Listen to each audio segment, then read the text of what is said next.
To another new video and good afternoon. इस video में हम लोग आज पढ़ने वाले हैं rights of sureties. Last video में मैंने आपको बताया था discharge of surety from his liability, मतलब कि हुआ कि डिस्चार्ज ऑफ श्योरिटी का लाइबिलिटीज जो है, जो भी राइट्स है उससे डिस्चार्ज कैसे होते हैं, मोड्स क्या क्या है उसके मैंने आपको लास्ट वीडियो में बता दिया। अगर आपने नहीं देखा है तो आप प्लीज़ जाके देख लो, आपको काम आएगा। तो आज ये लास्ट वीडियो है कॉन्ट्रैक्ट एक्ट का, क्योंकि ये कॉन्ट्रैक्ट्स ऑफ इंडिमनिटी एंड गारंटी ये लास्ट का एंड है। ये एजेंसी मैंने आपको पढ़ा दिया है, प्लेज पढ़ा दिया, बेलमेंट पढ़ा दिया, ये कॉन्ट्रैक्ट ऑफ इंडिमनिटी एंड गारंटी पढ़ा दिया। इंडियन कॉन्ट्रैक्ट एक्ट का पूरा सिलेबस कवर अप हो गया है। ये लास्ट वीडियो है कॉन्ट्रैक्ट के ऊपर। और अगर आपको कुछ प्रॉब्लम्स अगर आते हैं अभी तक में जितना भी मैंने आपको बताया है, तो आप उससे रिलेटेड आप क्वेरीज आप कमेंट सेक्शन में आप डाल सकते हो। मैं उसके लिए अलग से कॉन्ट्रैक्ट के लिए अलग से वीडियो बना दूंगा फॉर डाउट स्पेशली। तो आज का क्लास हम लोग स्टार्ट करते हैं। तो क्या राइट्स ऑफ श्योरिटीज जो था, जो लोग गारंटी देता है उन लोगों का क्या क्या राइट्स है, तो हम लोग इसमें आज चार मैंने पॉइंट्स लिखा है, चार अलग अलग सेक्शन से हम लोग पढ़ने वाले हैं। पहला आता है राइट ऑफ सबरोगेशन सेक्शन 140, फिर आता है राइट टू इंडेमनिटी सेक्शन 145, फिर आता है rights against co sureties to contribute equally section 146, lastly आता है sureties right to benefit of creditors securities section 141। तो अब हम लोग एक एक करके सारा राइट पढ़ेंगे, चारों राइट पढ़ेंगे। तो पहला आता है राइट टू सबरोगेशन। अब सबरोगेशन टर्म जो है, इसका मतलब क्या आता है मैंने आपको नीचे लिख दिया है, आप चाहो तो उसको नोट डाउन कर सकते हो, आपको समझने में आसानी होगा। ये जो मैंने आपको हाईलाइट कर दिया है, ये आता है मीनिंग ऑफ डेफिनेशन। जो भी आपको समझना है सबरोगेशन वर्ड का मतलब, इसका मतलब यही आता है, that is the substitution of one person और ग्रुप बाय अनदर। मतलब एक आदमी से सब्स्टिट्यूट कर रहा है या फिर ग्रुप से सब्स्टिट्यूट कर रहा है by another in respect of a डेब्ट और इन इंश्योरेंस क्लेम। मतलब इंश्योरेंस क्लेम करने के लिए सब्स्टिट्यूशन ऑफ वन पर्सन, मतलब एक आदमी से सब्स्टिट्यूट कर दे रहा है दूसरे आदमी को। अब सेक्शन 140 में आते हैं, वेयर अ गारंटीड डेब्ट हैज बिकम ड्यू। जहाँ पे तो डेब्ट था वो गारंटीड था, वो ड्यू हो गया है, और default of the principal debtor, या फिर कुछ डिफॉल्ट है और द प्रिंसिपल डेब्टर जिसके रेस्पेक्ट में गारंटी दिया गया है, to perform a guaranteed duty has taken place. The surety upon payment, जो श्योरिटी है जो गारंटी दे रहा है, अपॉन पेमेंट और performance of all that he is liable. इसका मतलब ये द श्योरिटी अपॉन पेमेंट, जो भी पेमेंट अपॉन पेमेंट या फिर परफॉर्मेंस ऑफ ऑल दैट, मतलब जो भी परफॉर्मेंस उसको करना चाहिए, उसका ड्यूटी बनता है, he is liable for to do it for is invested with all rights which the creditor had against the principal debtor. वो सारा वो लायबल ठहराया जाए, मतलब जो भी श्योरिटी अपॉन पेमेंट या performance of all that he is liable to do for, ठीक है, इज इन्वेस्टेड विथ, जो भी पेमेंट था वो invested with all the rights which the creditor had against, जो भी राइट्स था क्रेडिटर हैड द अगेंस्ट, मतलब प्रिंसिपल डेब्टर के अगेंस्ट जो भी राइट्स था वो सब upon the payment of the surety या फिर performance of all that is liable for. Thus, after a surety performs his liability, thus जब surety अपना परफॉर्मेंस कर देता है, अपना लाइबिलिटी परफॉर्म करता है या फिर पेमेंट को पेमेंट करता है, he steps into the shoes of the creditor, तो वो अपने क्रेडिटर में एंटर करता है, and gets all the rights which he had against the principal debtor। मतलब उसका फिर मतलब इसमें सब्स्टिट्यूशन आ जाता है। सबरोगेशन का यहाँ पे मतलब आता है कि वो सब्स्टिट्यूट, मतलब कि श्योरिटी जो है वो क्रेडिटर को सब्स्टिट्यूट कर देता है और खुद क्रेडिटर के जगह पे आके क्रेडिटर का जितना भी राइट्स था प्रिंसिपल डेप्टर के अगेंस्ट वो सब उसको श्योरिटी को मिल जाता है। सिंपल।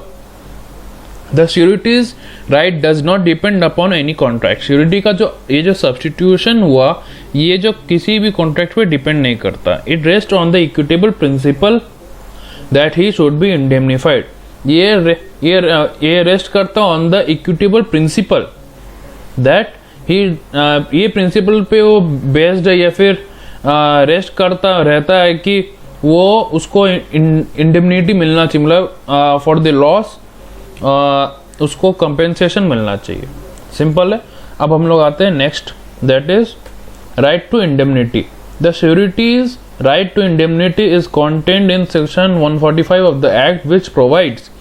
अभी एक्ट जितना मैं आपको बता रहा हूँ, सेक्शन 145 जो है, सेक्शन 140 जो मैंने आपको लास्ट अभी बताया थोड़ी देर पहले, ये सारा आपको बेयर एक्ट में मिल जाएगा, या फिर आप किसी भी कॉन्ट्रैक्ट की किताब में अगर आप देखोगे लॉ ऑफ कॉन्ट्रैक्ट का किताब में तो आपको उसमें भी मिल जाएगा। तो उसमें लिखा है in every contract of guarantee there is an implied promise by the principal debtor. हर एक कॉन्ट्रैक्ट ऑफ, जितना भी कॉन्ट्रैक्ट ऑफ गारंटी है वहां पे एक तो कोई ना कोई एक तो implied promise by the principal debtor रहता ही है to indemnify the surety. To indemnify the surety का मतलब आता है to compensate the surety for the loss he suffered and the surety, और श्योरिटी जो गारंटी दे रहा है, he is entitled to recover from the principal debtor, और वो भी एंटाइटल्ड है कि वो रिकवर कर सकता है जो भी लॉस उसने सफर किया from the principal debtor whatever sum he has rightfully paid under the guarantee. जो भी सम उसने पे किया है अंडर गारंटी, अगर वो सम का कुछ, मतलब अगर उसको लॉस हो जाता है उस सम्स का, तो वो he is entitled to recover from the principal debtor, और जो प्रिंसिपल डेप्टर है उसको जो प्रिंसिपल डेप्टर है उसको इंडेमनीफाई करना पड़ेगा श्योरिटी को। But no sums which he has paid wrongfully, मतलब जो भी उसने पेमेंट दिया है गारंटी अंडर द गारंटी, जो भी पेमेंट दिया अगर उसने राइटफुली दिया, मतलब सही काम के लिए दिया, सर्टेन एक्ट के लिए दिया है, तभी उसको वापस वो रिकवर कर पाएगा। अगर वो रॉन्गफुली अगर उसने पेमेंट किया है तब उसको कुछ नहीं मिलेगा। Okay, I think this concept is clear to all. Thus, according to section 145, surety is entitled to recover from the principal debtor. Thus, according to section 145, surety जो है वो entitled है to recover from the principal debtor. Whatever he has rightfully paid, जैसे मैंने आपको अभी बताया rightfully paid, इसको आप ध्यान से मार्क कर लीजिए। rightfully paid, जो भी उसने rightfully पेमेंट किया है कॉन्ट्रैक्ट में, वो चीज उसको वापस मिलेगा, but under the guarantee of contract के अंदर, एंड इज नॉट इंटाइटल्ड, देखिए not entitled to recover the sum which he has paid wrongfully. जो भी उसने मतलब बैड इंटेंशन से या मैलिशियस वे में या फिर बैड इंटेंशन में उसने पेमेंट दिया है, रॉन्गफुली पेमेंट दिया है, इलीगली पेमेंट दिया है, तब उसको कोई तब वो रिकवर नहीं कर सकता उतना certain amount of money. But अगर वो राइटफुली पे किया, लीगली पेमेंट दिया, तब वो रिकवर कर सकता है। सिंपल है।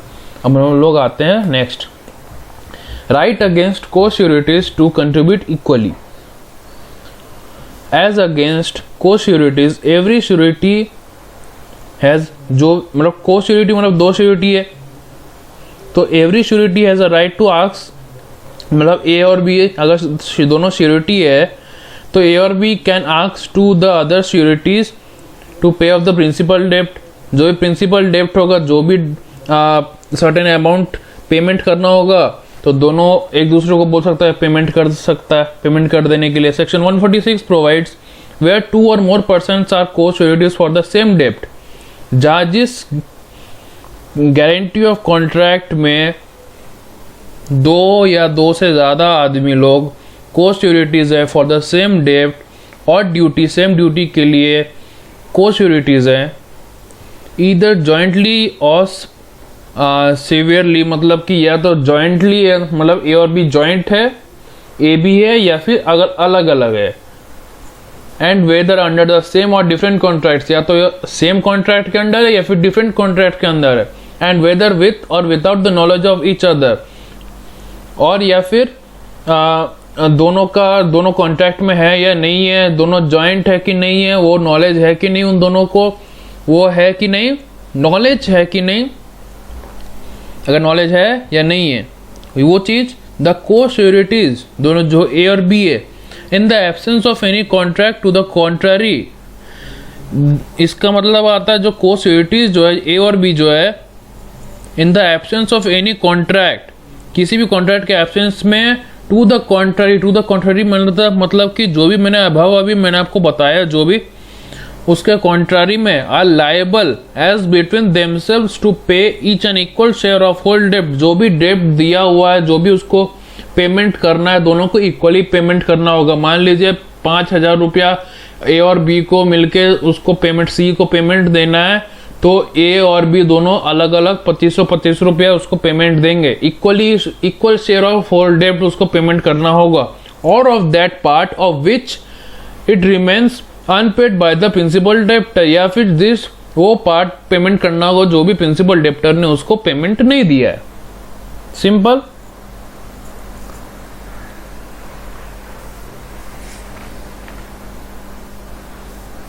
आई होप कि आपका कॉन्सेप्ट क्लियर हो गया होगा। एक तो एग्जांपल ले लेते हैं। A B C are securities to D, A B C है, ये तीनों ए बी सी ये सिक्योरिटीज है to D for the sum of 3,000 rupees lend to E, E makes default in payment, E जो है वो डिफॉल्ट करता है in payment. A B C are liable as between themselves to pay 1,000 rupees each, क्योंकि मतलब as he doesn't pay the certain amount that is 3,000 rupees, then A, B, C are held liable to between themselves to pay, मतलब to pay equally as ₹1,000 rupees to D। ठीक है, I hope कि concept clear हो गया होगा। हम लोग आते हैं हम लास्ट पार्ट में, जिसके बाद sureties right to benefit of creditors' securities. A surety is entitled to the benefit of each. A surety is entitled to the benefit of every security which the creditor has against the principal debtor at the time when the contract of suretyship entered into. मतलब आता है कि कोई भी एक surety जो guarantee दे रहा है वो इंटाइटल रहेगा to the benefit of every security, जो भी सिक्योरिटी क्रेडिटर को मिलेगा उतना ही सिक्योरिटी श्योरिटी को भी मिलेगा, बेनिफिट उसको भी मिलेगा, एक सिक्योरिटी का बेनिफिट श्योरिटी को भी मिलेगा जितना क्रेडिटर को मिलता है, as against the principal debtor, principal debtor के अगेंस्ट में, at the time when the contract of, उस टाइम पे जब कॉन्ट्रैक्ट ऑफ श्योरिटीशिप एंटर्ड, जब जस्ट श्योरिटीशिप का कॉन्ट्रैक्ट में एंटर किया था श्योरिटी ने, whether surety knows of the existence of such a security or not, या फिर हो सकता है सिक्योरिटी नहीं भी जानता हो कि उस सच सिक्योरिटी एग्जिस्ट भी करता हो, that security against the principal debtor, and if the creditor loses, अगर क्रेडिटर हार जाता है, और without the consent of the existence of such security, और विदाउट मतलब और जो क्रेडिटर है वो without the consent of the existence of such security और not, and if the creditor loses, और अगर क्रेडिटर लूज करता है इस केस में, और without the consent of the surety parts with such security, the surety is discharge, तब surety जाके डिस्चार्ज किया जाएगा to the extent of the value of the security, जितना भी वैल्यू निकलता है सिक्योरिटी से, जो भी उसको बेनिफिट मिलना चाहिए था, अगर क्रेडिटर लूज कर देता है उस सिक्योरिटी को, then surety is discharged to the extent of the value of the surety. I hope आपका कॉन्सेप्ट फुल्ली क्लियर हो गया होगा।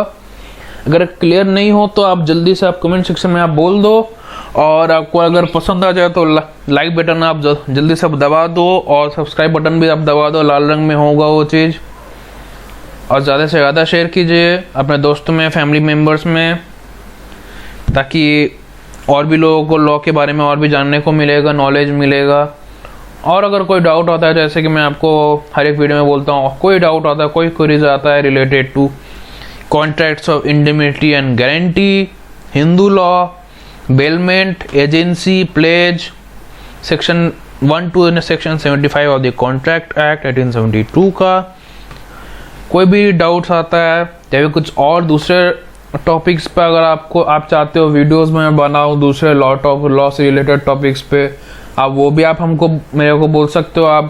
मैं उसके लिए भी बनाऊंगा।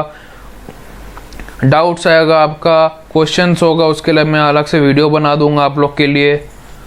और अगर आपको लीगल मैगजीम्स के ऊपर आपको वीडियो चाहिए, उसके ऊपर भी वीडियो मैं आपको ये बना दूंगा। सिर्फ आपको बोलना पड़ेगा कमेंट सेक्शन में कि लीगल मैगजीम्स के ऊपर एक ठो लेक्चर चाहिए, तो मैं आपके लिए उसके ऊपर ही बना सकता हूँ। तो ये हुआ last contract, Indian contract act 1872 ख़त्म हो जाता है आज के दिन। इसके बाद इंडियन कॉन्ट्रैक्ट एक्ट का अगर आपको कोई डाउट होगा तो ही मैं आपको बताऊंगा, ऐसे तो ये ख़त्म हो गया। और अगर कुछ छूट गया हो तो मैं आपको बता दूंगा, वो वीडियो ऐड हो जाएगा इस प्लेलिस्ट में, आप देख लेना। और पहले का जितना वीडियोज़ आप लाइन बाय लाइन आप देख लो, आपका पूरा कॉन्सेप्ट क्लियर हो जाएगा इंडियन कॉन्ट्रैक्ट एक्ट 1872 का, starting from section 1 to section ये लास्ट सेक्शन तक। ठीक है, तब तक के लिए stay safe and stay at home. Thank you.